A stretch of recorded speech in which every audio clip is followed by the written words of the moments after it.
Ahí está. Bueno, buenas tardes a todas y todos a este Congreso de Matrices Lúdicas, que es la primera edición. Y quiero comentarles que, bueno, que ya vamos por el tercer conversatorio, Creatividad e Ingenio en el Diseño y la Producción de Juegos, Decisiones, Estrategias y Contextos. Y esta mesa va a estar moderada por Alejandra González, que es coordinadora de la Maestría de Estéticas Contemporáneas de la UNDAV, a quien le agradezco muchísimo esta colaboración en este congreso y, por supuesto, bueno, te cedo la palabra. Gracias, Adriana. No sé si Hugo, ¿querés decir algo? No, el agradecimiento es mutuo, así que, digamos, ahí acerco un agradecimiento también junto con el tuyo, Adriana. Bárbaro. Bueno, adelante, hemos Alejandra. participado en muchas actividades juntos y nos conocemos en esta fervorosa adhesión al trabajo común, así que será una oportunidad más de estar reunidos y hasta ahora lo que pude escuchar me ha resultado sumamente interesante, así que espero disfrutar de este panel tanto como el público. Seguro que sí. De los compañeros y compañeras. Creatividad e Ingenio en el Diseño y la Producción de Juegos es el nombre de nuestro panel, como comentó Adriana. Les recuerdo, voy a ir presentando a los ponentes, que tenemos cada uno de los ponentes 15 minutos, tratemos de no extendernos, si quieren les aviso cuando sean los 10 minutos, para que podamos tener un rato de conversación al final con el público, que me parece siempre es muy enriquecedor. Iniciamos entonces con Ariel Arbizer, doctor en Ciencias de la Computación de la UBA, y el título de su ponencia es Los problemas que trae el ajedrez. Ariel, te escuchamos con mucho gusto. Muchas gracias, les agradezco mucho a todos los presentes, en particular a Adriana por impulsar y organizar este encuentro, este congreso. Solamente voy a hablar de problemas de ajedrez. Ustedes saben que un problema de ajedrez es una situación en un tablero de ajedrez que hay que resolver, que un jugador debe resolver. ¿Por qué la titulé El ajedrez trae problemas? Porque no solo trae problemas para los maestros, aficionados, jugadores de ajedrez, sino también para nosotros, para mí que me dedico, por ejemplo, para mí que me dedico al desarrollo de software, en mi caso desde hace 40 años, más de 40 años, y busco que el software resuelva problemas y este software termine siendo adecuado, escalable, para lo cual habría muchísimas consideraciones teóricas que el tiempo no permite. Empiezo con este pequeño problema muy conocido del caballo que tiene que saltar encima de cada una de las casillas sin repetir ninguna, ¿no? Ese es un viejo problema. Acá hay algunas soluciones encontradas por computadora, por un programa específicamente hecho a tal efecto en distintos tamaños de tablero. Y lo que una de las cosas que hice, por ejemplo, es adaptar este juego a una situación con distintas dificultades, en donde este caballito tiene que saltando, ir coleccionando, sumando puntos, solamente vale saltar encima de números, sin caer en lugares vacíos, sin repetir ninguno y conseguir el máximo puntaje. Bueno, este juego enseña, por ejemplo, que a veces uno querría, por ejemplo, seguir acá con el 0, pero quedaría bloqueado, no podría continuar saltando porque no vale caer en lugares vacíos, con lo cual a veces hay que restar para poder después sumar, ¿no? De esta manera consigo el total máximo que lo proveo acá debajo, que lo calcula la computadora. Bueno, hay otros niveles, uno puede medir la dificultad de los juegos, eso lo hago con programa también, el mismo programa me permite medir la dificultad con distintos criterios, con distintos modelos de dificultad, más allá de que es un concepto subjetivo, que depende del jugador en general. Bueno, este es un ejemplo mediano, este es un ejemplo más difícil. Después les puedo pasar unos cuantos como para que puedan ensayar y probar el ingenio, tratando de competir a ver quién consigue más puntos, etc. Bueno, hablando de comer, este es otro juego también en donde utilizo programas propios para encontrar la solución. En este caso se trata de unas piezas de ajedrez que, siguiendo sus movimientos habituales, tienen que comer todo lo posible y tienen que llegar a comer todas las piezas, por supuesto menos una, la que sobrevive al final. Les voy a mostrar la solución, que no es que siempre mostrar la solución rápido es un sacrilegio, porque uno tiene que pensarla, pero van a poder resolver otros después, posteriormente. Acá hay otro ejemplo un poquito menos fácil, y es decir, todas pueden ir comiendo, cualquiera puede comer, solamente vale comer, no vale mover a lugares vacíos, y finalmente terminan comiéndose hasta la última, ¿no? Bueno, otro ejemplo más, en donde en este caso particular es la dama la que arrasa contra todo, y proveo una variante de este juego que es, yo pido que al final de todo, por ejemplo, tiene que sobrevivir una determinada pieza, quiero que la torre sea la que queda. Habría con este ejemplo muchas soluciones, que permiten comer todo, pero una sola solución permite que la torre sea la que sobrevive. Lo mismo se puede hacer con el alfil. Yo quiero que el que quede al final sea el alfil. Entonces, viendo eso, hay una única solución, eso lo verifica la computadora. Es todo un arte escribir un programa también para, bueno, lograr el objetivo en general, ¿no? Bueno, lo mismo con el caballo, lo pueden pensar o resolver, ¿no? Hay una única forma. ¿Cómo mido inclusive la estética de los problemas? Ese es otro concepto interesante a medir, que es, por ejemplo, el hecho de que en este tipo de problemas interesa que todas las piezas hagan capturas, que no sea una sola, por ejemplo, que captura. Esa es una forma de medir la estética. Lo mismo con el peón, podríamos dejar que sea el que sobrevive, ¿no? Y acá, trabajando un poco más, logré posiciones en donde hay una solución dejando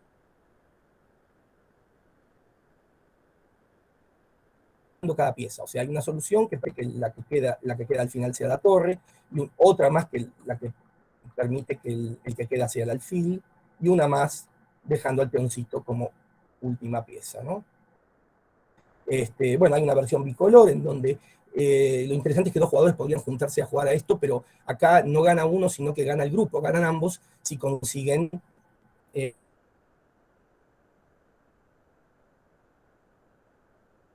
una sola pieza. La diferencia es que acá cada color puede capturar al otro.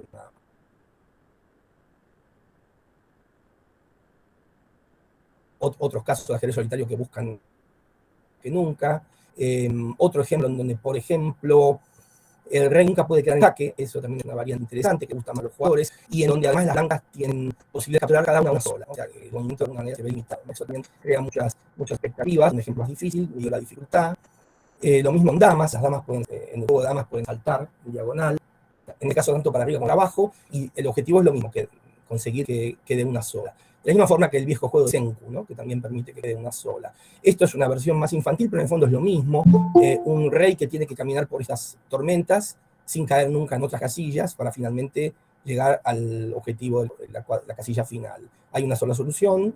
Generamos otros ejemplos con varias soluciones. Si uno quisiera, una torre que tiene que comer todas las naranjas sin caer nunca en lugares vacíos para finalmente llegar a la flor, o una dama enamorada que tiene que capturar todos los corazones, un caballo que junta flores. Bueno, todo esto, el hecho de que la solución sea una sola nos ayuda muchísimo porque crea una posibilidad más atractiva al juego, es más deductivo, tiene más estética, pero también permitimos juegos con muchas soluciones, como vamos a ver a continuación. En este caso es un caballo que tiene que capturar letras en algún orden para formar una palabra castellana que responde a la definición que aparece acá abajo. ¿Se la imaginan ya? Empezamos por A, P. ¿Cómo empieza una partida de ajedrez? A, P, ¿no es cierto? Bueno, o sea que también se puede jugar con el lenguaje de esta manera, un alfil que captura las letras de una palabra muy común en ajedrez o en cualquier otro tema. Pasamos a otro juego, este es un intercambio de caballos, cómo pueden mover para que sus posiciones queden intercambiadas en la mínima cantidad de movimientos. Lo mismo se puede hacer con otros tamaños. Lo interesante es que acá está la solución de la computadora, pero bueno, uno puede ignorarla y tratar de resolverlo de todas maneras, ¿no? Y lo interesante es que la computadora encuentra el mínimo número de movimientos, habilitan eso a la competencia un poco, ¿no? Y a probar de una manera u de otra. O torres que tienen que intercambiar sin pasar por las casillas bloqueadas, en fin, hay muchas variantes. Y luego pasó a los problemas de ajedrez propiamente dichos, en donde se trata de un problema clásico.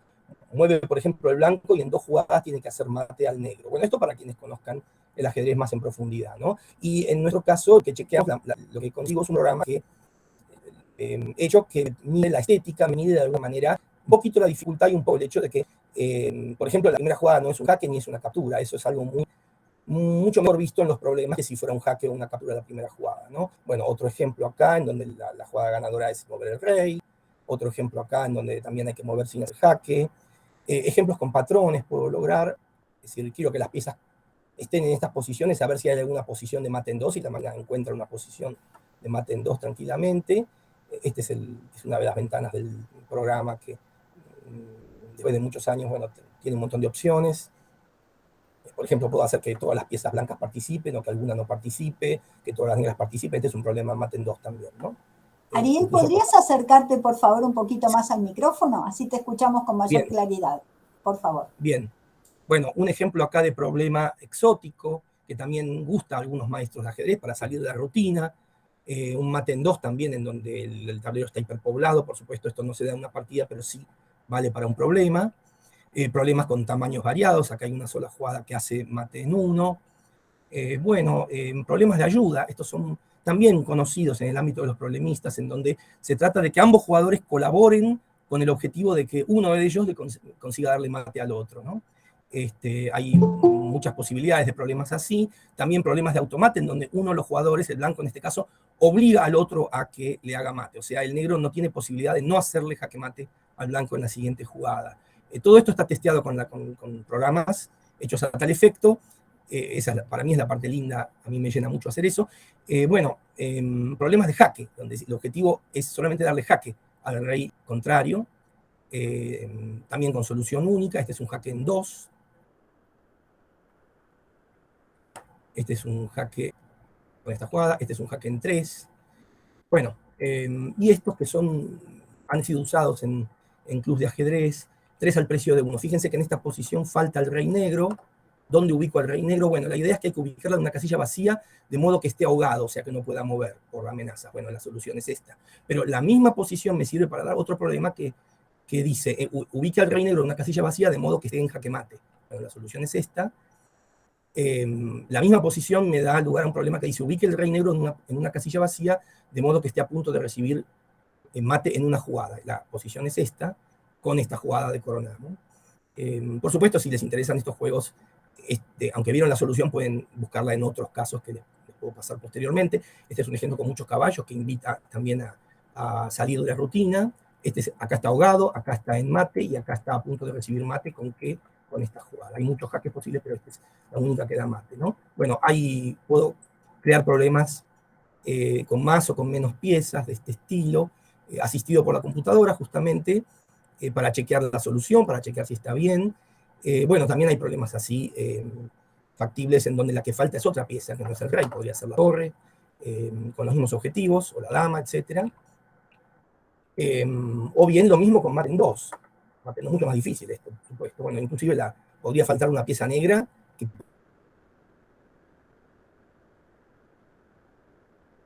parece que le ayuda al negro, sin embargo lo bloquea y lo estorba y le obliga a...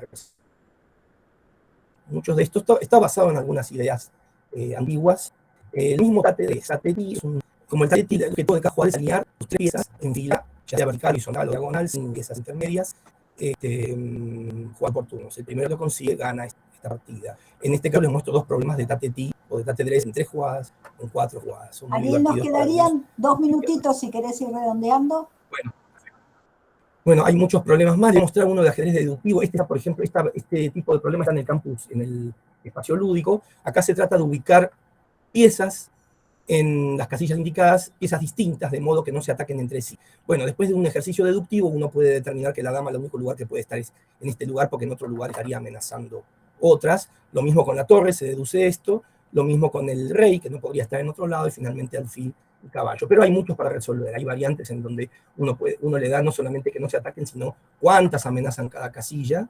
Esto es más difícil, pero muy interesante, incluyendo con el peón. Acá hay un ejemplo de lo mismo para el año actual, con pistas que dicen el año actual. Y bueno, hay otros ejemplos de ajedrez deductivo, sudoku ajedrez, en donde, por ejemplo, hay que ubicar las piezas sin repetición, por filas, por columnas o por sector, pero además procurando que el rey negro, que el rey blanco no quede amenazado. Bueno, en fin, hay dos más, me voy hasta el final. Son posiciones en donde podría estar el rey negro a punto de recibir mate en 2. Entonces se generan un montón de colores interesantes. Por ejemplo, acá, si coloreo cada casilla con qué pasaría si el rey negro estuviera en esa casilla, consigo estos, o sea, qué pasaría, mate en 1, mate en 2, o ninguna de las anteriores, como alguna encuesta dice, consigo estos coloreos. Por ejemplo, hay posiciones que permiten estos colores. Acá me parece un animal comiendo, un avestruz, una nave espacial, signos de pregunta, etc. Bueno, hay muchísimos más problemas. En general, el desafío está en resolver la dificultad, automatizar el cálculo de la dificultad del problema. Eso es algo que está resuelto para muchos casos de problemas, pero siempre es un problema abierto. Así que para mí es un desafío permanente. Así que les agradezco mucho. Si tienen preguntas sobre esto, podemos verla. Gracias, Ariel. Los dejo a disposición de ustedes para cuando lo necesiten para actividades de enseñanza o divulgación. Gracias. Gracias, Ariel. Aquí está entonces lo que nos pedía Elizabeth, el link, ¿no? O el blog. Sí, en este blog van a encontrar muchos de estos problemas y otros. No solamente de ajedrez, sino de muchos juegos en general, ¿no? Ariel, esto es de acceso público, ¿no es cierto? Sí, este blog pueden entrar ahora mismo si quisieran. Perfecto. Buenísimo. Muchísimas gracias. Dejamos las preguntas un poquito para el final. Solo Sí, aclarar. una cosita, Ariel, escribilo en el chat las direcciones, así es más fácil para copiar y pegar. Perfecto. Sí. Muy bien. Entonces, presentamos a nuestro segundo grupo de ponentes, a Eliana Velante y Agustín Manzanel, que son integrantes del colectivo creador de los Encuentros Nacionales de Juegos de Mesa y que forman parte de los grupos de Saraña, Huitaki y La Cantera. Eliana y Agustín, bienvenidos. Hola, muchas gracias. Eliana está... Perfecto. ¿Ahí se escucha? Sí. Sí, perfecto. Bueno, antes que nada, Agustín. agradecerles por la invitación. Agustín está trabajando, no va a poder estar, así que bueno, me hago cargo un poco de la presentación. Perfecto, Eliana. Bueno, soy Eliana Bellante, me dicen Eli, soy profe de educación física, y junto con Mansa, Agustín, ¿sí? Le decimos Mansa, creamos en el 2016 un proyecto llamado Saraña Huitaki, bastante difícil de pronunciar, lo dijiste bastante bien igual, Ale. Bueno, Saraña Huitaki significa Caminando Nuestra Bonita Tierra, es un proyecto de recreación itinerante, ¿sí? Lo que hicimos fue cargar nuestras mochilas con más de 200 juegos de mesa de todo el mundo, con implementos de juegos y deportes alternativos, y decidimos como optar por este nuevo modo de vida, ¿sí? De vivir viajando con este proyecto.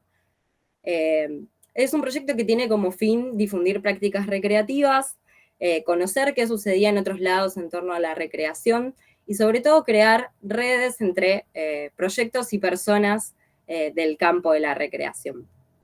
Como dije, es itinerante, así que cargamos nuestras mochilas con juegos, viajamos a dedo, nos hospedamos en casas de familia, en escuelas, y lo que fuimos haciendo es talleres de recreación, talleres con juegos de mesa, espacios de juego para niños, jóvenes, adultos y adultas.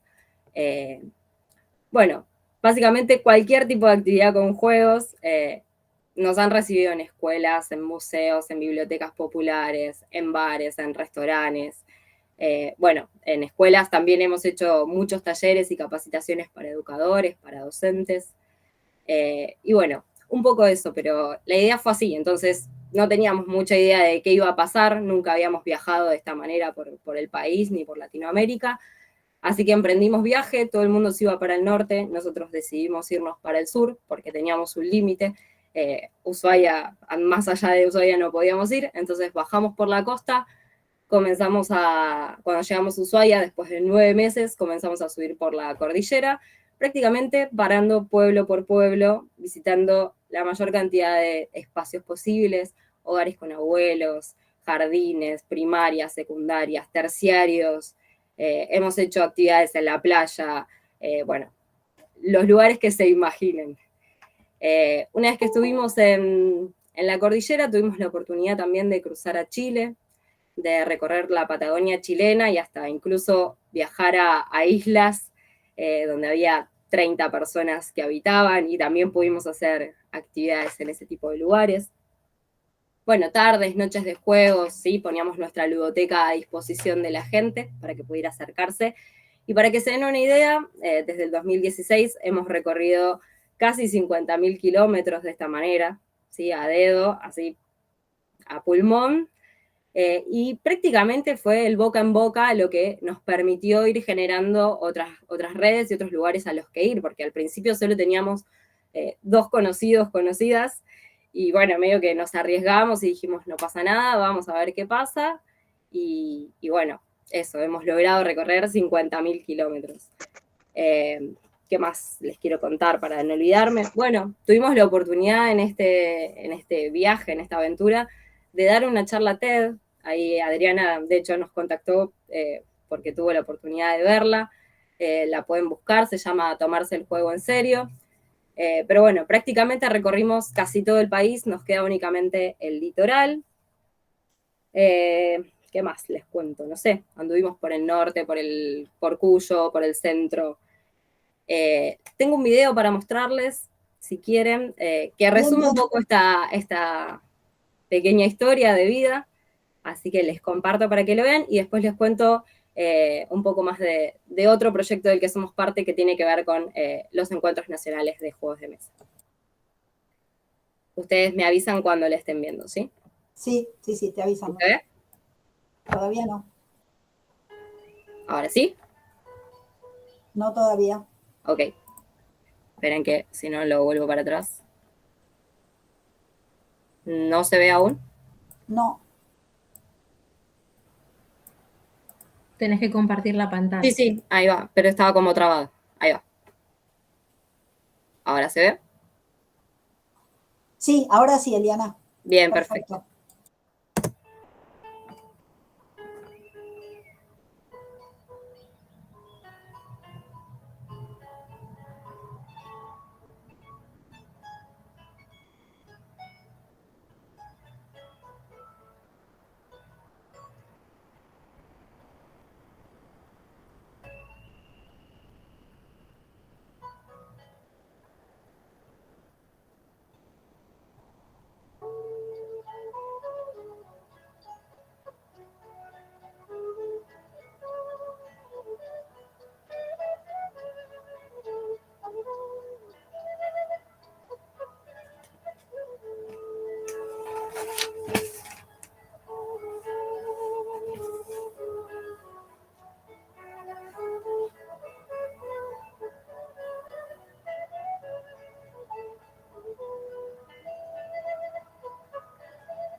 Muy lindo, Eliana.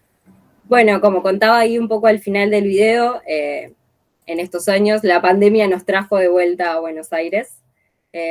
Nos hizo descansar un poco del viaje, pero bueno, nos incitó también a crear otros proyectos, a construir en este momento nuestra casa rodante como para viajar un poco más cómodos, así que ya retomaremos viaje cuando todo esté un poco más tranquilo.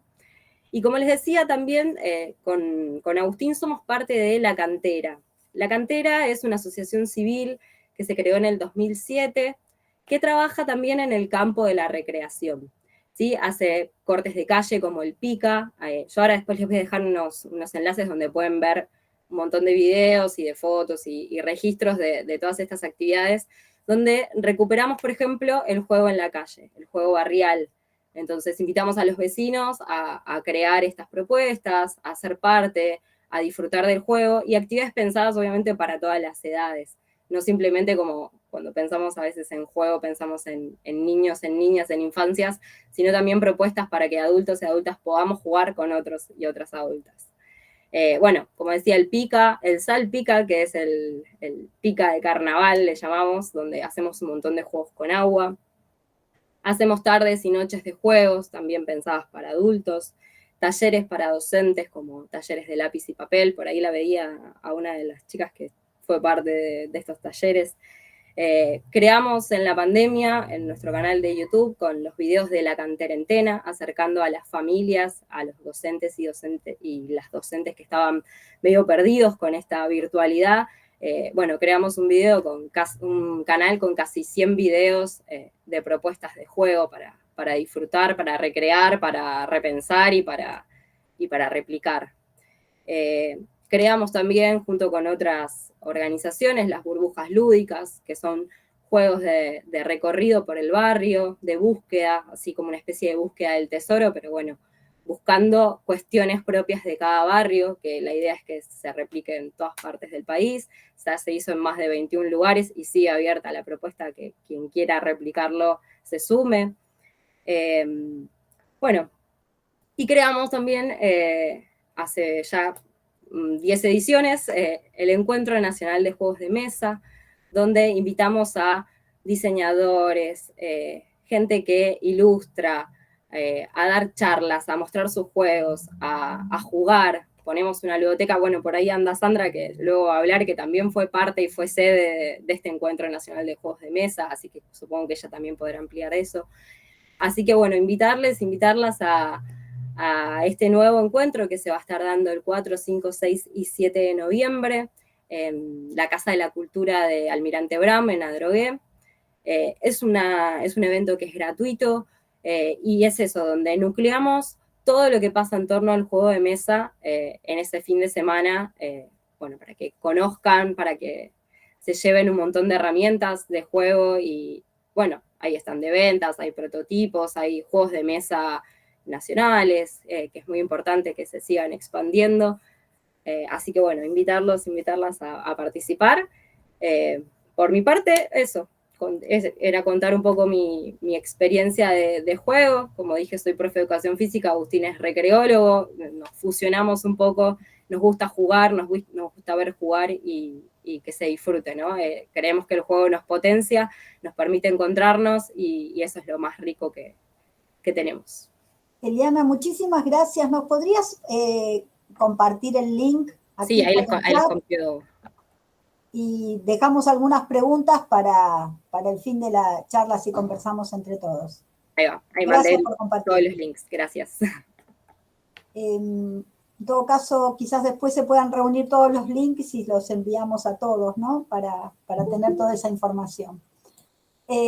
Gracias, Eliana, y entonces le cedemos la palabra a Paula Hermida y a Lucrecia Piatelli.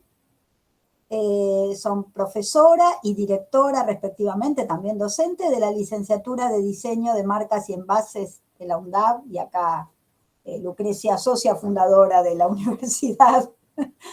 Así que, bueno, bienvenidas y los invitamos a plantear su ponencia. Gracias. Gracias, hola. Bueno, buenas tardes. Vamos a compartir con Paula algo del trabajo que hacemos en la materia que estamos a cargo juntas, que se llama Pensamiento Proyectual. Y desde hace unos años abordamos un ejercicio central de la materia a través del diseño de un juego, lo digo así bien en términos genéricos, pero vamos a tratar como de abordar esto desde el título que le pusimos a la presentación, que es Juego, Pensamiento Proyectual, Usuaries, que son nuestros 3 temas para llevar adelante el ejercicio. Paula, ¿vos podés compartir? Sí, ahí vamos.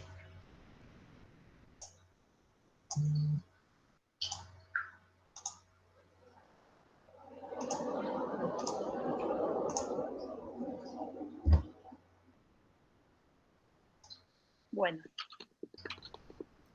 Gracias. Bien. Bueno, arrancamos entonces. Este es el título de nuestra ponencia, que tiene que ver con los 3 aspectos que vamos a presentar. Vamos a presentar primero algunas consideraciones que tienen que ver con el pensamiento proyectual. Y de alguna manera lo que nos interesa acá, digamos, volver a decir es que para nosotros el juego es una especie de excusa para poner en acción el pensamiento proyectual, para poder empezar a pensar algunos aspectos que tienen que ver con este hacer procedimental, pensar hacer como llamamos habitualmente. La siguiente, Pauli, por favor. Y vamos a presentar 2 aspectos. Uno es a través de una relación que establecimos al comienzo de iniciar estos ejercicios, que tiene que ver con una idea de Bruno Munari, que es un proyecto que nace en 1933, al que llamó máquinas inútiles, que después popularmente, digamos, se conocieron como móviles a partir de la obra de Calder, de Alexander Calder, pero que Munari, digamos, los denominó de esta manera, que a nosotras nos resulta más interesante para abordar la proyectualidad del ejercicio, y tiene que ver con que este nombre está compuesto por dos palabras, y la alusión a las máquinas tiene que ver con que este es un diseño que está compuesto por partes, ¿no?, que se vinculan entre sí, o sea, que están ligadas entre sí, y que de algún modo generan un tipo de comportamiento. Es un comportamiento de primer grado, que es el movimiento que produce el aire, un pequeño viento de estas partes, y que, digamos, su fuerza también está en un valor que él llama de inutilidad, porque tiene que ver que, digamos, o lo radican que son máquinas inútiles, porque son máquinas improductivas, porque son máquinas que no producen. Es vuelvo a decir, una noción que luego se modificó, pero que nos interesa recuperar para llegar a un último aspecto que vamos a plantear, que es la artefactualidad. Cuando, digamos, el diseño centrado en la escuela de Ulm llega a su momento como de más fuerza y pregnancia, digamos, de esa historia también de bien en las universidades o las carreras de diseño en Argentina y en Latinoamérica, aparece un personaje que es Ol Eicher, que de algún modo va a desplegar una nueva línea dentro de Ulm, que es esta idea del mundo como proyecto, y que de algún modo, digamos, empieza a poner en escena el valor de lo proyectual del diseño, ¿no? Corriéndose un poco, desplazándose un poco de el producto donde estaba centrada fundamentalmente Ulm, a diferencia de la Bauhaus, que estaba centrada en la aplicación de un arte al objeto. Y el tema de la proyectualidad, digamos, vamos a decir poquito porque hay poco tiempo, pero básicamente es separarla de la racionalidad, ¿no? Digamos, son modos de pensar distintos. O sea, la proyectualidad, si bien concibe un método, hay una metodología proyectual, no es lineal, es iterativa, y fundamentalmente, digamos, es abordada desde lógicas más bien abductivas, más periféricas. Entonces, digamos, nosotros lo que queremos poner en valor de esta proyectualidad es fundamentalmente, en este momento inicial de formación de estudiantes, es el lugar del pensar-hacer, del hacer procedimental, ¿no? Y como eso incluye un modo de pensar, pero no es el modo de pensar estrictamente de la racionalidad.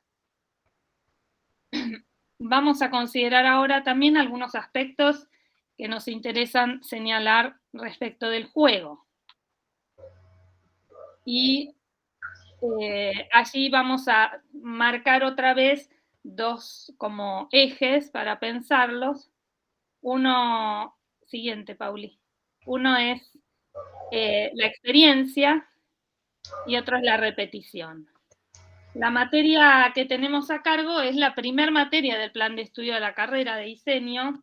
Entonces, nosotras siempre tomamos como una estrategia pedagógica trabajar con algún tema donde los estudiantes puedan reponer un saber personal. Y nos parece que la manera más interesante de reponer ese saber, sobre todo por la edad, tiene que ver con el reponer una experiencia. Y si hay una experiencia que todos transitamos en la vida de distintas formas, de distintas maneras, es el juego. Entonces, abordamos la experiencia como este lugar de poner en escena algo a compartir, algo que puede encontrar lugares comunes, experiencias comunes, sensaciones y sentidos, pero fundamentalmente donde los estudiantes tienen un saber, ¿no? Reconocemos ese saber, nos reconocemos en ese saber. Y luego tenemos algunas estrategias para pensar cómo vinculamos ese saber con, digamos, con el juego. Digo una cosita más respecto de este punto, que es la repetición. Digamos, tiene un valor enorme para nosotras el lugar de la repetición. En el juego la repetición es casi algo, digamos, que lo constituye, ¿no? El juego se basa, el aprendizaje en el juego se basa en una repetición, y la repetición puede producir un aprendizaje. Entonces, para nosotras poner en valor esta idea de la repetición y del aprendizaje por repetición es asumir el aprendizaje a partir del error. En el diseño o en el aprendizaje del diseño es fundamental poder compartir la experiencia del error, porque se trata de, digamos, aprendizajes muy basados en la visualidad.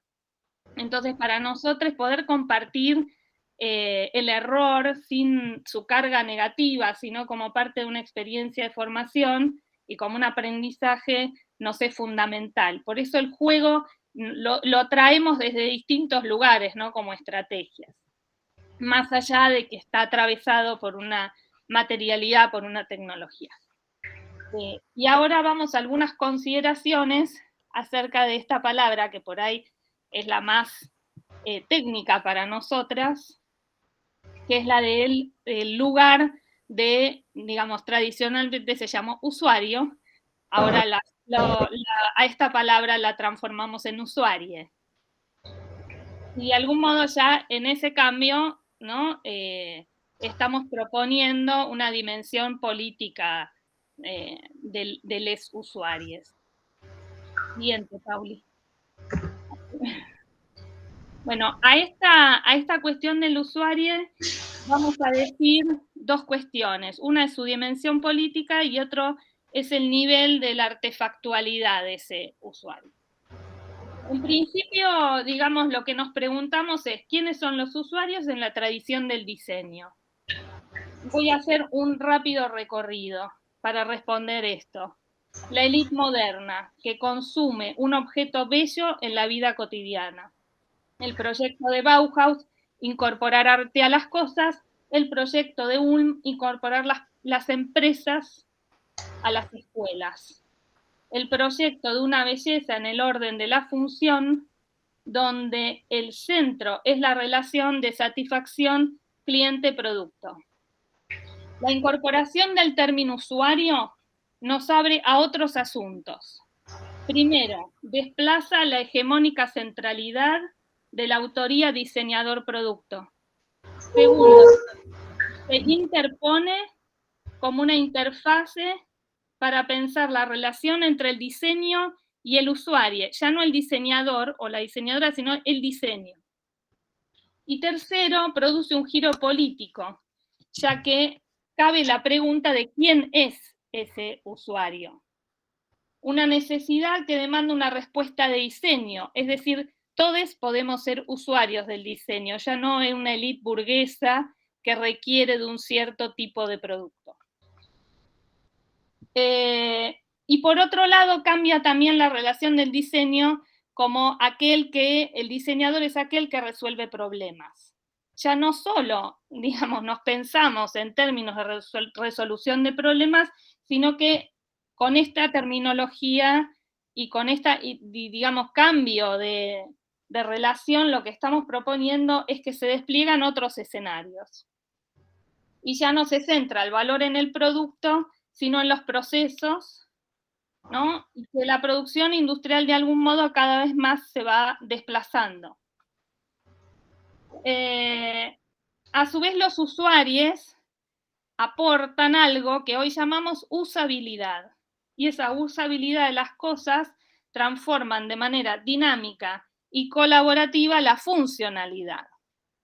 Desplazan la eficacia y la belleza a un segundo y tercer lugar. Es decir, que hay una multiplicidad potencial de usuarios, ¿no?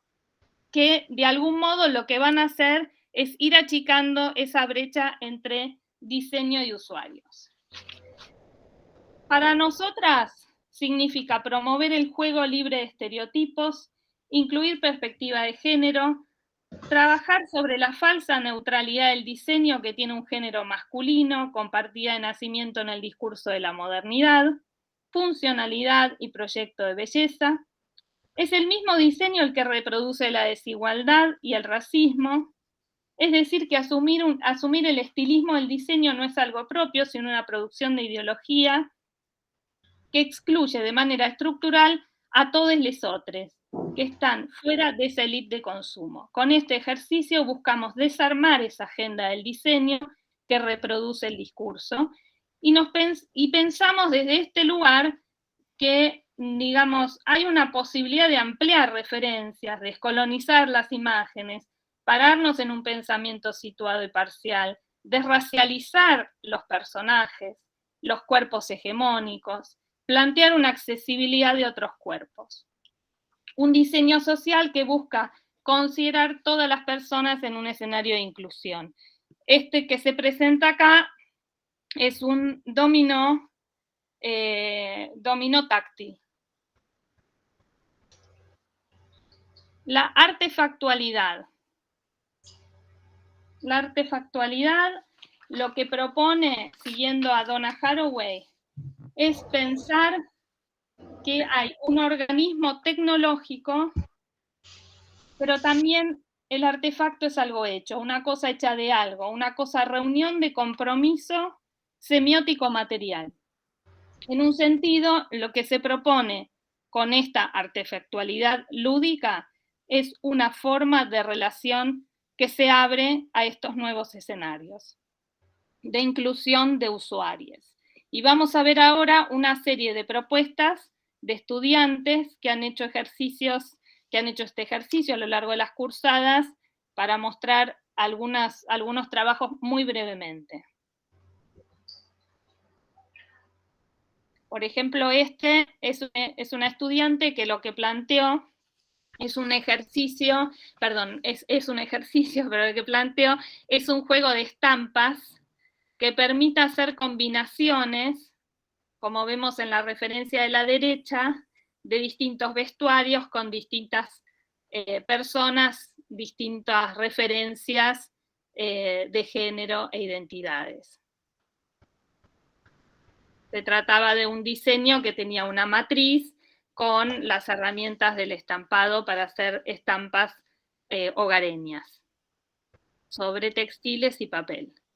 El siguiente es un ejercicio que plantea también una posibilidad de incluir a personas mayores que necesitan reforzar, por ejemplo, la manualidad para las articulaciones, para distintas estimulaciones manuales, y lo que propone este trabajo es un ejercicio de hilado. Acá lo que propone Esteban con este ejercicio es un juego que, vinculado al armado con pequeñas piezas, producir una serie de animales de biomas de Argentina, que está tomado por regiones, y lo que hace de algún modo es descolonizar también esos personajes zoológicos que habitualmente se dan en los juegos, donde hay animales que no pertenecen a la fauna ni argentina ni de la región. Entonces la idea era, bueno, tomarse el trabajo de pensar algo que para nosotros es un pictograma, ¿no? En diseño, cómo producir un pictograma de un animal regional, ¿no? Entonces, bueno, desplegó toda la serie, acá solamente mostramos una imagen de un zorro. Este Magnetonos es un juego de imanes, también hecho con descartes de maderera. Son una serie de, digamos, de piezas que permiten generar distintos tipos de robots imantados, y que de algún modo era un ejercicio que planteaba ser para adolescentes, ¿no? Para mesas de estudio, mesas de trabajo, y que pudiera ser un momento de distracción en la vida, digamos, la pantalla y el estudio.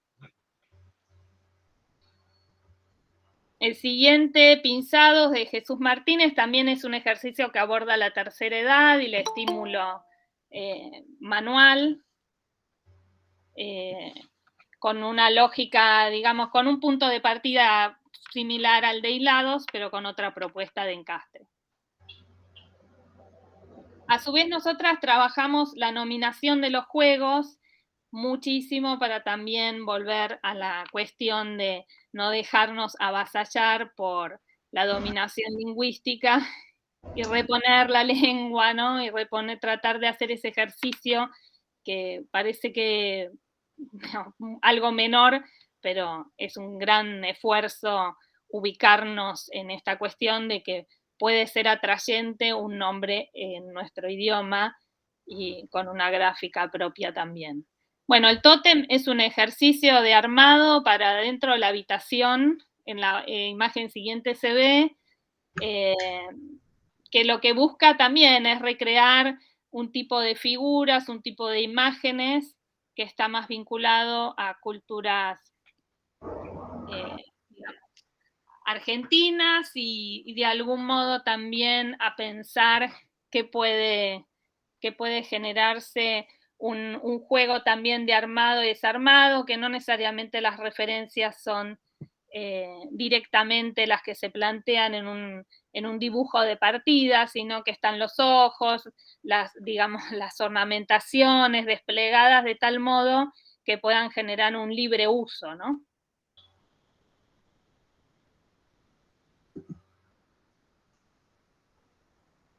Y hay otra más, que es un juego de cartas basado en una cuestión de visibilidad de los alimentos, de su carga nutritiva, que tiene que ver con la preocupación de un estudiante acerca de la alimentación de sus hijas, adolescentes, y pienso que esto podría trabajarse, digamos, previamente como parte de un sistema de cartas, que algo que está resonando hoy muy fuertemente con el etiquetado frontal, pero que evidentemente tiene sus intereses previos, ¿no? Y bueno, de algún modo esto iba en esa dirección.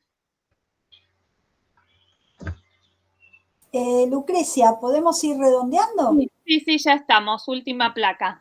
Bueno, de algún modo lo que buscamos a través de este ejercicio del pensar, diseñar un juego, es poner en escena el pensar hacer, también el sentir pensar, el diseñar para alguien, que es es la tradición del diseño. Nosotras estamos pensando y tratando de instalar la idea de pensar para todos, para todes y para todas, ¿no? Corrernos de ese lugar que el diseño es uno a uno para pensar diseño de otro tipo de impacto. Bueno, muchas gracias. Muchísimas gracias, Lucrecia, Paula. Mostramos su trabajo y el de los estudiantes. Abrimos el espacio para la última ponencia, estamos muy bien a tiempo, así que tendremos un ratito para conversar entre todos. Ahora le damos la palabra a Sandra Bisani, que es técnica nacional en recreación, máster en gamificación y narrativa transmedia. Nos tendrás que explicar qué es eso, Sandra. Gracias. Gracias. Bueno, muy interesante todo lo que estoy escuchando. Muchísimas gracias la invitación. Y si les parece, voy a compartir, así les cuento. Aquí va, ustedes me van a decir si se ve bien. ¿Se ve correctamente? Sí, se está empezando a ver, sí. Muy bien, Perfecto. bueno, gracias. Sí, lo que te pido es que me vayas avisando con el tiempo, unos minutitos antes, así. Perfecto, te aviso 5 minutos antes. Gracias. Bien, en esta charla, cuando me comentan sobre creatividad e ingenio en el diseño y la producción de juegos, lo primero que pensé es qué podía, ¿no? ¿Qué podía contarles de todo lo que es el trayecto de mi trabajo. Recién mencionaba, yo tengo un máster en gamificación, que es tomar herramientas y mecánicas de los juegos para aplicarlas en ámbitos no lúdicos, pero toda mi formación, no solamente de técnica en recreación, sino también estoy estudiando actualmente ludotecas en Juget y varias capacitaciones que tengo, es en el juego. Lo que me gusta hacer es crear juego, es diseñar y siempre trabajar con un equipo interdisciplinario que considero que es lo más apto para cuando se empiezan a crear cosas, que muchas opiniones y de diversos lados puedan llegar a un punto y eso luego construirlo. Voy a contarles una experiencia de uno de mis trabajos. Yo soy directora de programas y fundadora de la Asociación SIL Piedra Libre. Es una ONG que trabaja exclusivamente el juego y la recreación. Ya cumplimos el mes pasado, en septiembre, 19 años ininterrumpidos de trabajo y básicamente lo que desarrollamos son programas y proyectos para responsabilidad social empresaria, para poder cubrir nuestro objeto principal, nuestro objeto social principal, que es un centro de atención infantil que tenemos en un sector carenciado de la ciudad de Bahía Blanca, de donde les estoy hablando ahora, que es donde trabaja Piedra Libre, pero no solamente en la ciudad, sino en otros lados, y contarles estas experiencias, una experiencia específica de Piedra Libre. Además, también, como decía Eli recién, participo hace muchos años de la organización del Encuentro Nacional de Juegos de Mesa y a partir del año pasado, por la pandemia, también creamos, soy una de las fundadoras de la Asociación Argentina de Juegos de Mesa. Como verán, me gustan mucho los grupos y me gusta participar de organizaciones. Les decía que cuando recibí gentilmente la invitación de Adriana para esta charla de creatividad e ingenio, me preguntaba qué podía contarles con respecto a algo que hubiéramos creado y que tuviera que ver con esto de decisiones, estrategias y contextos. Y buscando, creo que esta es una buena presentación con respecto a algo que nos pasó y que sufrimos un montón, pero que el resultado fue muy bueno. Nos habían pedido la presentación de un proyecto por parte de una empresa y era desarrollar un juego en donde los niños y niñas y las familias relacionen a la empresa con el trabajo que realizan con el cuidado del agua. Era para que se inserte dentro de la Feria FISA, que es una feria muy importante aquí del sur argentino, que es una feria de producción, de trabajo, del comercio y de los servicios. Para los que son de Buenos Aires es como si fuera la rural, ¿no? Nosotros tenemos acá esto que viene mucha gente de la zona y se presentan todo esto, como les decía, no solamente los comercios, sino los servicios y las producciones. Se visita por muchísimas personas durante 1 o 2 fines de semana, que generalmente se hace el fin de semana largo, y también lo visitan escuelas. Este pedido nos lo hacen solamente 30 días antes, dado que había cambiado la gerencia de la empresa. Esto es muy poco tiempo para crear, para desarrollar una idea y además para construir, porque una de las actividades que realiza Piedra Libre es entregar los proyectos llave en mano. Esto significa que desde la elaboración hasta el final, todo lo realizamos nosotros, como también la atención lúdica del juego que creamos. Así que cuando nos comentan cuál era el objetivo de la empresa, por supuesto fuimos varios a presentar proyectos, y por suerte Piedra Libre ganó en su propuesta, era esto de que la empresa pudiera hacer, tiene varias actividades que realizan, pero en este nuevo giro de los nuevos responsables, era que supieran la comunidad, que en realidad no lo sabía, que también realizan trabajos de saneamiento del agua. Así que recibimos una capacitación por parte de la empresa, y este es el primer dibujo, este es el original que vamos a guardar, que realizamos, ¿no? Nosotros pensábamos en equipo que si los niños y niñas y las personas que se acercaban tenían que ver con respecto a que la empresa trabajaba con el agua, lo que teníamos que hacer era una gran canilla, una canilla enorme para que las personas que vinieran y que participaran pudieran pasar por la canilla y pudieran ver los distintos procesos que se le hace al agua, hasta que nosotros todos en nuestra casa abrimos la canilla y sale el agua potable. Este es el primer dibujo que presentamos y luego hicimos el prototipado, que recuerdo que en la segunda reunión en donde habíamos quedado 3 de los elegidos, todos fueron con presentaciones multimedia y demás, y yo fui con esto a la reunión y les dije, esto vamos a hacer, pero en gigante, y ahí ganamos. Así que hay veces que las manualidades también le ganan a lo virtual. Y esto fue el prototipado de decir, bueno, vamos a hacer una canilla. Ahora estaba el tema de, para hacer una canilla, tenemos que comenzar a ver cómo la hacemos. Vuelvo a repetir que es un proceso en donde tienen que intervenir también los técnicos de seguridad e higiene de la empresa, en donde evalúan que esté correcto, que no haya nada que esté mal, que no se vayan a lastimar, que el escalón sea la medida correcta acorde a la edad, y un montón de cosas que con el tiempo hemos ido aprendiendo. Así empezamos a ver que tal vez con la canilla podíamos usar estos tarros, son, ¿no? Sí, estos tarros, estos recipientes, y nos íbamos metiendo adentro, íbamos a verlo dónde estamos y veíamos a ver si podíamos pasar, quiénes podíamos pasar, cuánto resistía, si era posible cortarlos y demás. Aquí ya estamos pensando en el segundo paso. Bueno, ya tenemos estos tarros que podemos utilizar y podemos cortar, pero para que sea una canilla no puede estar en el piso, o sea que necesitábamos levantarlos.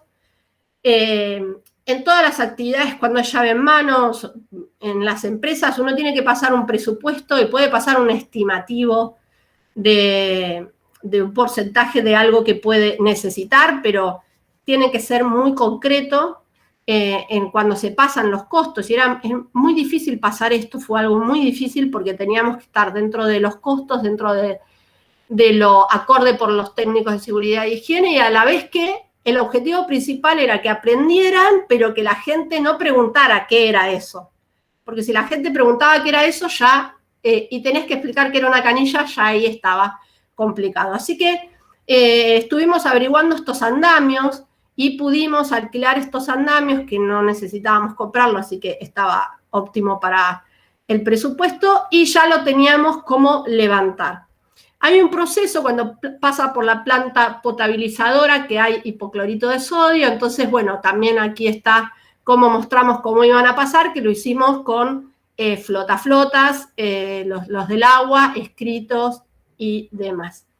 Acá tenemos otras fotos más en donde estamos pintando todo de gris para que pudiera parecer bien una canilla con respecto al color, lijando todos las uniones que se hacían con los distintos tornillos y comenzando a armar la maquetización de lo que fuera la parte de arriba, ¿no? Para poder cerrar y abrir la canilla. Algunas cuestiones más aquí. Cuando comenzamos a ver que queríamos que pasaran por la canilla y se tiraran, claro, la opción, estuvimos visitando varias plazas para ver distintos toboganes y distintas opciones que veíamos en la ciudad, y por supuesto son todas al revés, ¿no? De como lo vemos aquí en la fotografía de la derecha. Entonces empezamos a ver cómo podíamos que fuera algo resistente, que siguiera pareciendo una canilla, que tuviera la caída para que los niños y niñas pudieran caer, y mucha gente adulta que se animó a subir. De hecho, todos nosotros éramos los que los probamos, y logramos encontrar estos tubos, que son los tubos reales de tobogán, pero en vez de ponerlos hacia arriba, ponerlos hacia abajo. Y ahí venía todo el tema de soportes, de probarlo, de prueba y error, del peso, un montón de cosas que alguien que crea un juego, ¿sí? de esos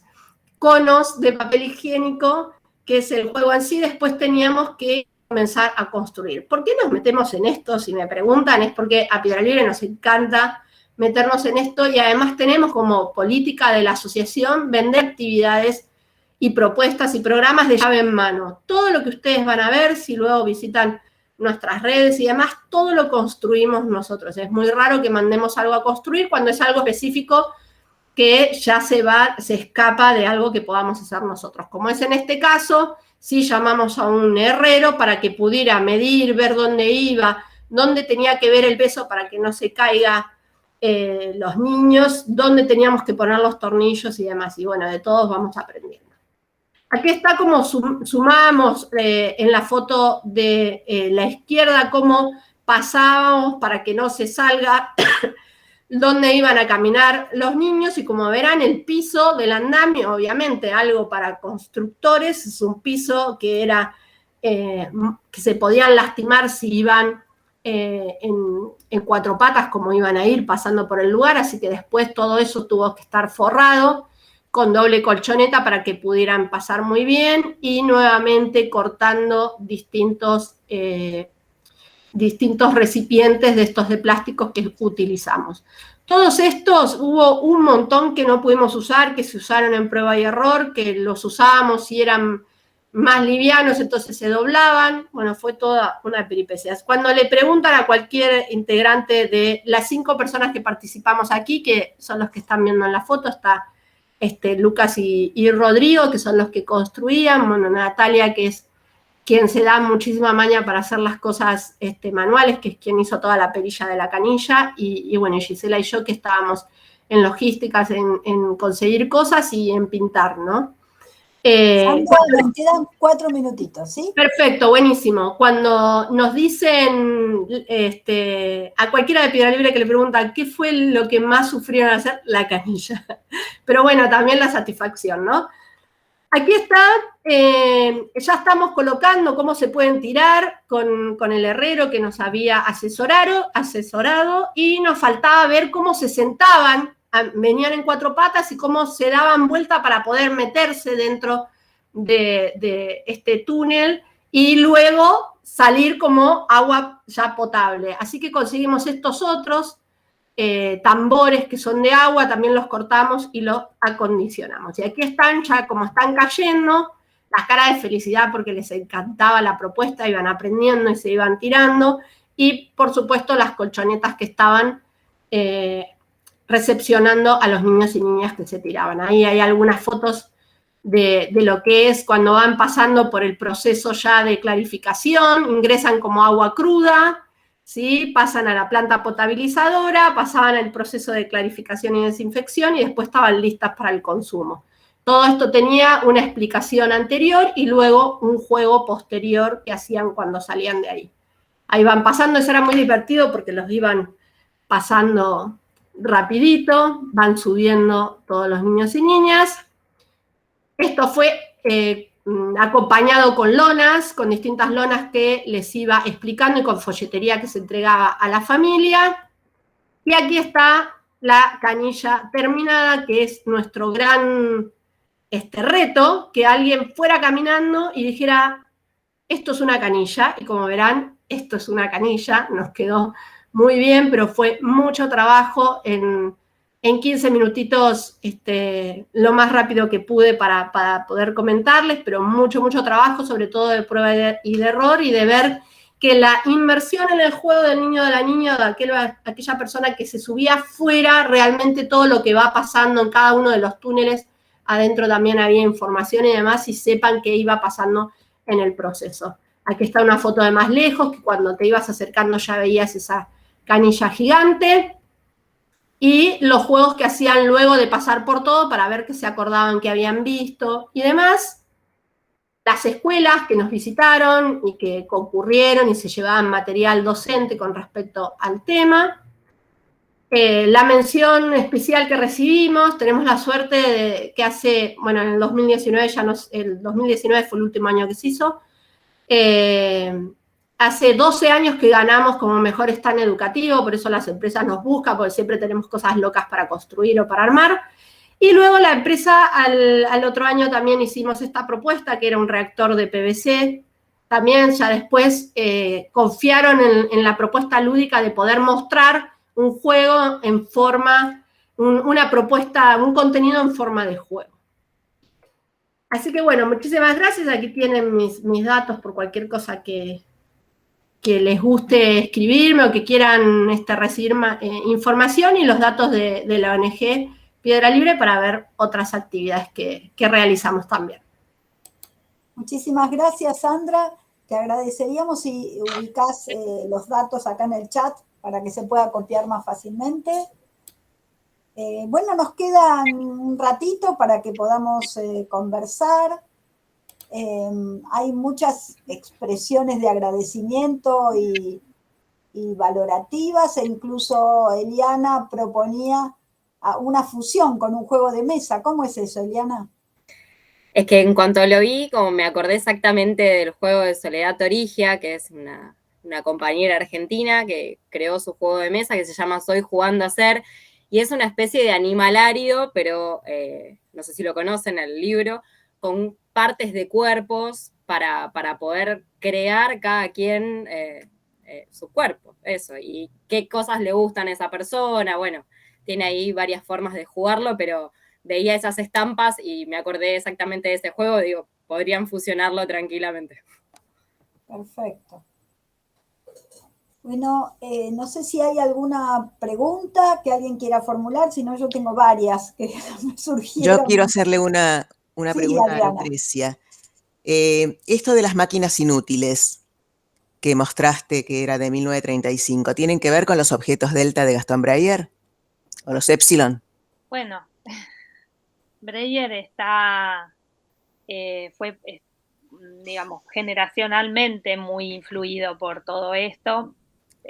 Pensá que Bruno Munari era, digamos, el gran diseñador italiano traducido, ¿no? No había muchas referencias, todavía no hay tantas referencias. Y sí, es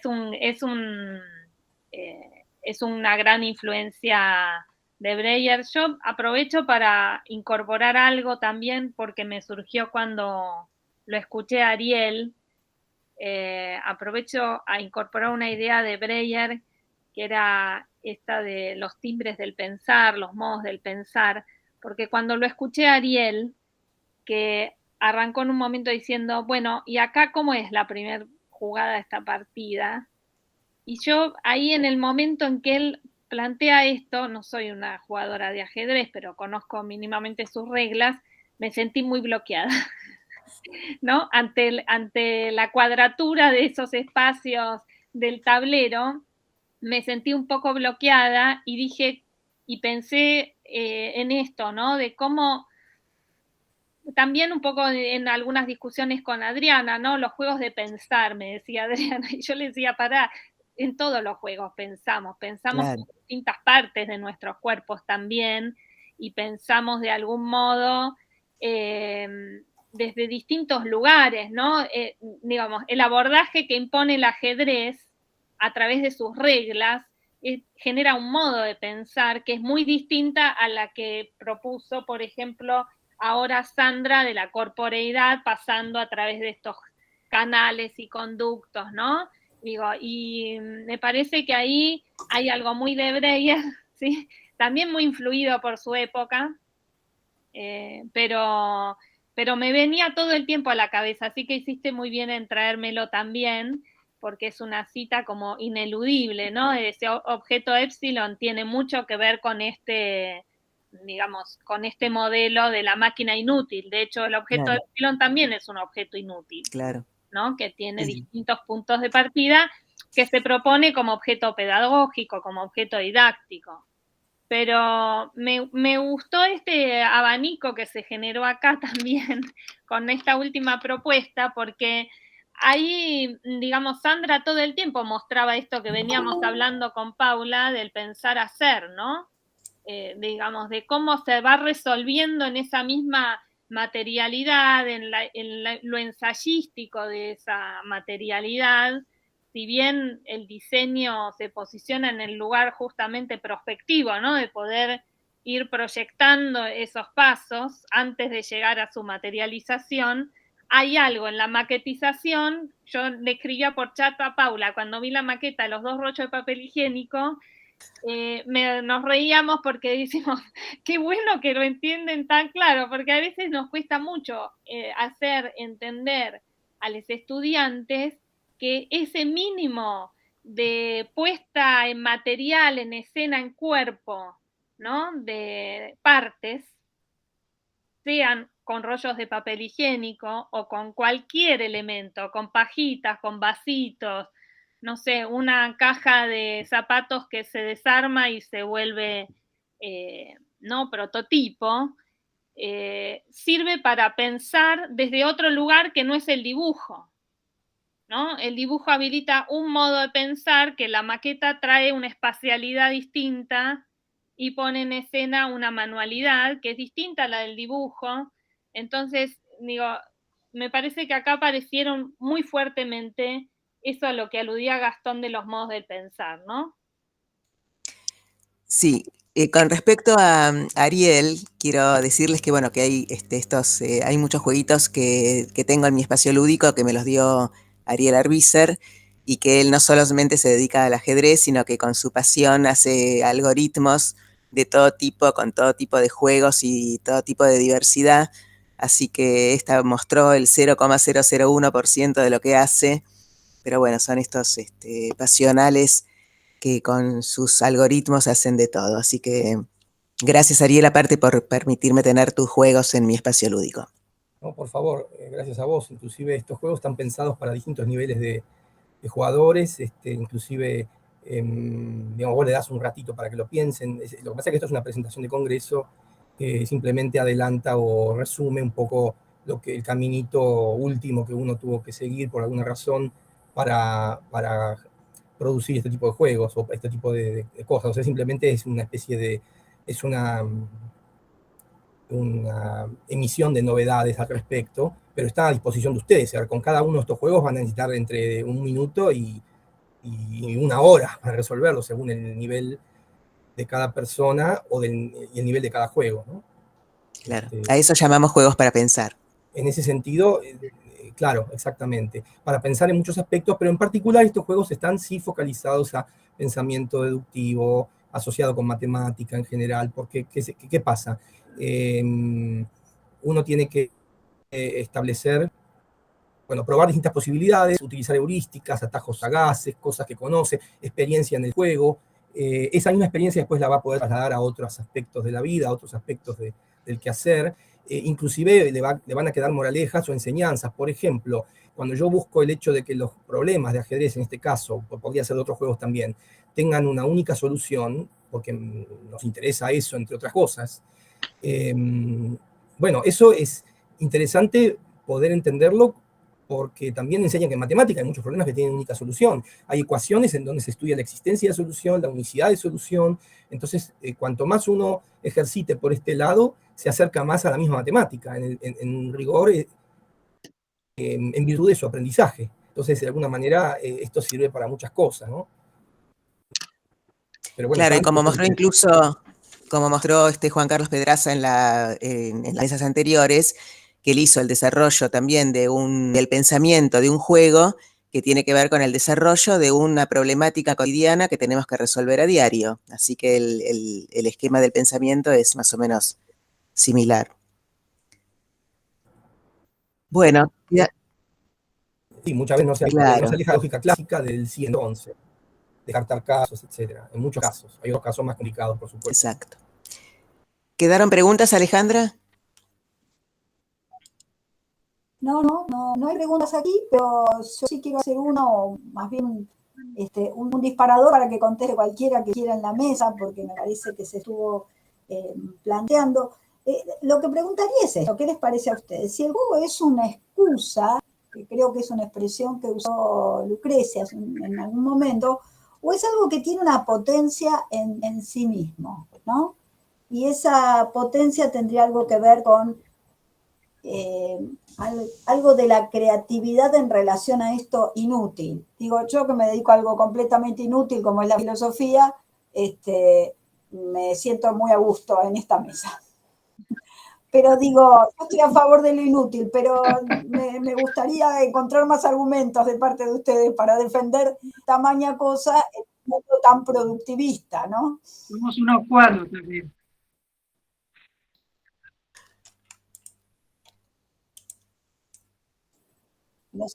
Sí.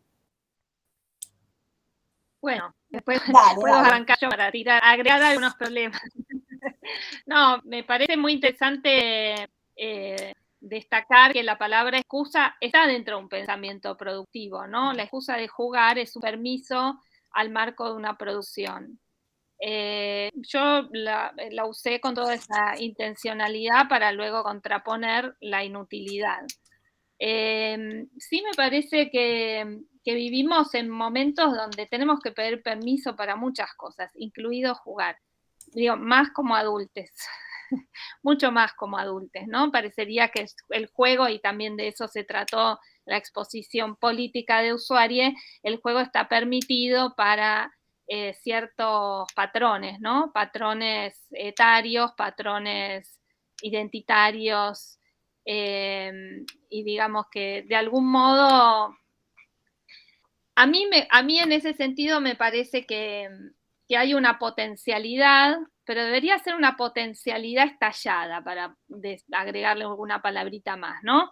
Porque también pienso, si cuando pensamos en por ahí una racionalidad deductiva, como planteaba hace un rato Ariel, no hay allí todavía algún sesgo, digamos, que limita esa potencialidad, que nos lleva a un modo de pensamiento. Digo, por eso cuando decíamos desracializar, desnaturalizar, despatriarcar, ¿no? Digamos, desarmar algunas cuestiones para dejarnos entrar en el juego en la máxima potencia, ¿no? Y, a ver, nosotras nos planteamos ese desafío permanente, y en ese desafío lo primero que tenemos que dejar afuera es la excusa de pedir permiso, y lo segundo que tenemos que dejar afuera como diseñadoras es la belleza.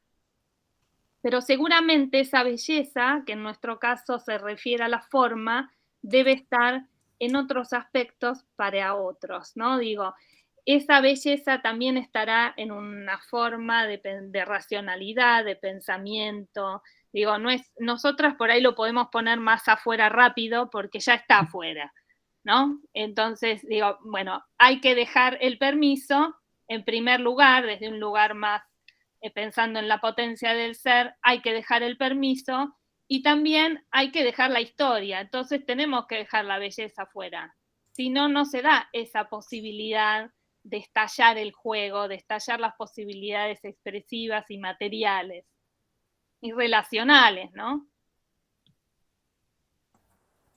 Sí, Eliana, en ese sentido te quería preguntar, continuando un poco la conversación, ¿cómo eran recibidos ustedes en espacios institucionales y otros no? Porque hablaste de también restaurantes, cafés, además de escuelas o instituciones culturales. ¿Cómo era recibido una propuesta como la de jugar que hemos venido asociando con la libertad, ¿no? Con la libertad, y después me gustaría que Sandra reflexionara en relación a que es la libertad y el cuerpo puesto en juego ahí, ¿no? Bueno, un poco contestarte. Primero siempre es como negarse, ¿no?, a lo desconocido, porque quizás no son propuestas tradicionales las que ofrecemos en nuestro viaje. Y algo que me venía a la mente en esto que decía Lucrecia y que planteaba también Adriana, es que nosotros cargábamos con variedad de juegos, que tiene que ver con esto de juegos para pensar, y que también traía Sandra, ¿no?, de pensar con el cuerpo, pensar con la experiencia lúdica que cada quien trae. Y en ese abanico de posibilidades es donde cada quien encuentra a qué le gusta jugar y no necesita tener que estar pidiendo permiso, ¿no? Entonces, tener esa variedad para ofrecer, para que cada quien se sienta a gusto y disfrute del juego.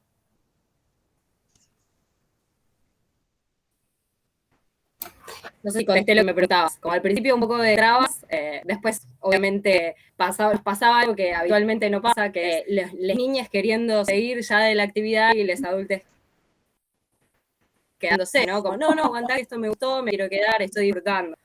Pero no, en general súper bien recibidos. Claro, claro.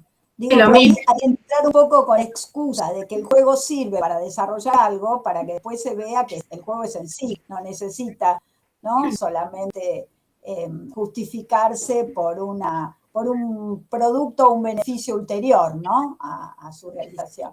Sí.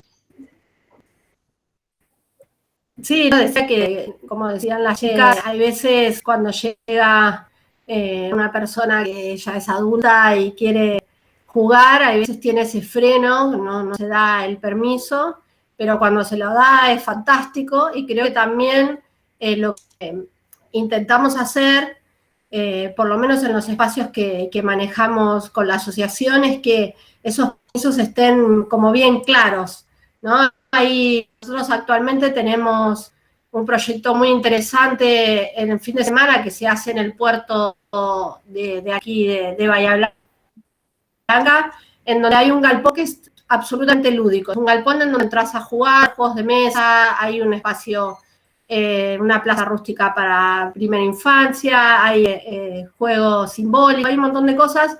Y el cartel de entrada dice juegos para adultos, y también, si quieren, pueden entrar niños y niñas.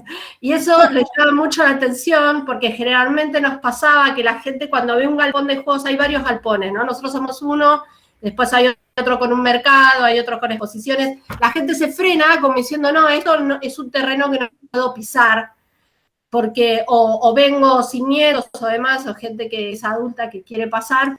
Y entonces esto hizo de permitir ese permiso que no se daban.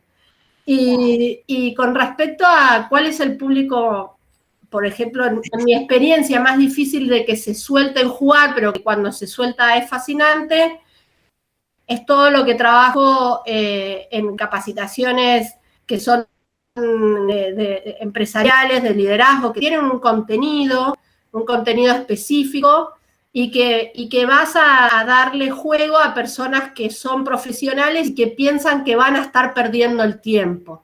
Claro. ¿No? Entonces te miran con cara de, oh, bueno, tengo que venir a esta capacitación porque me mandaron. Y después se dan cuenta de cuán útil es, ¿no? Yo he tenido muchas capacitaciones, no sé, haciendo juegos con personas que trabajan en trabajos extremos, en donde hay una gran pérdida de extremidades de los dedos o demás por mover palancas o cosas en el juego, en el trabajo, y cuando llevas un juego acorde a eso y que están jugando, se dan cuenta cuántas fallas, por más que tienen 20 años de técnico en seguridad y higiene, están haciendo. Esto de que el juego te muestra cosas y ahí aflojan y está, pero es como decía Eli, al principio es, bueno, esto me parece que va a ser una pérdida de tiempo, y después es incorporarlo al día a día. Así que hay que tener un poquito de paciencia y buscar las distintas formas como para llegar a los públicos objetivos que tenemos, en tanto y en cuanto los objetivos que nos plantean. Bueno, muchísimas gracias, ha sido sumamente interesante, aprendí mucho, así que gracias Adriana, Hugo, por invitarme a escuchar esta mesa. Gracias a todos y todas. Bueno, muchísimas gracias a todas, a Ariel Arbícer, Eliana Bellante, a Paula Hermida y Lucrecia Piatelli, a Sandra Bisani, y bueno, y muchas gracias a vos, Alejandra González, que siempre una moderadora es una expositora más, así que muchas gracias por la colaboración, y bueno, siempre todo muy enriquecedor, es muy lindo ver que uno va aprendiendo minuto a minuto, así que eso me encanta. Y bueno, ahora ya en un ratito comienza, ya están los expositores de la siguiente mesa que están escuchando esta, así que bienvenidos Daniel Samoilovich y Ezequiel Whitner. Y bueno, también a Adriana los comentarios, ¿no?, que están haciendo en el chat, hay sí, reflexiones y realmente quedan los temas abiertos. Hoy ahí Lucrecia comparó el tema del diseño con la relación del dibujo, como si fuesen cuestiones que por ahí se aíslan desde un lugar que es donde incluso la universidad hoy en día está orientando la enseñanza, por ejemplo, del dibujo, desde el lugar de la mirada. O sea, ver ya como recorte implica un mapa que es un dibujo. Entonces ya no está en el hacer la transposición al plano, digamos, sino solamente en la decisión de esos materiales que estaban eligiendo, el rollo de papel, la pajita, o sea, esta relación que tiene que ver con otros modos de conocer y que de alguna manera lo que hacemos permanentemente es interpelar aquellos conceptos hegemónicos, ¿no es cierto?, eurocéntricos, que están tan atravesados en nuestras epistemes, en todas las que estamos planteando acá. Incluso cuando hablamos de juegos de pensar, como decía Adriana, esos son juegos de pensar, tendríamos que hablar también, citar de qué tipo de pensamiento estamos hablando, ¿no? Qué tipo de construcción de conocimiento estamos aludiendo. O sea, es inevitable que pensemos, entonces hay múltiples formas de pensar. También Lucre habló desde el cuerpo, ¿no? Desde cada parte del cuerpo también. Hay diferentes teorías cognitivas. Bueno, acá esto queda abierto de una manera impresionante, está buenísimo. Me genera una ansiedad que me hace callar, lo cual está bárbaro para todos también. Así que bueno, gracias por las participaciones, gracias Ariel, gracias a todas. Bueno, muchas gracias. Me voy a quedar un ratito más si puedo escuchar a los nuevos expositores. Bueno, muchas gracias. Gracias. Muchas gracias. Volvemos a cerrar la grabación, a cortar la grabación para poder abrir la siguiente mesa. Adriana, ¿te parece? Sí. ¿La detenés vos o la detengo yo? De todos lados la tenemos que detener, así que ya ahí... Espérate, no, entonces vamos a hacer así. Espera un poquito. Vamos a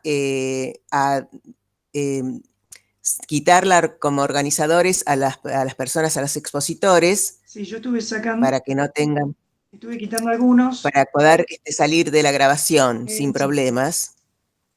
Ahí está.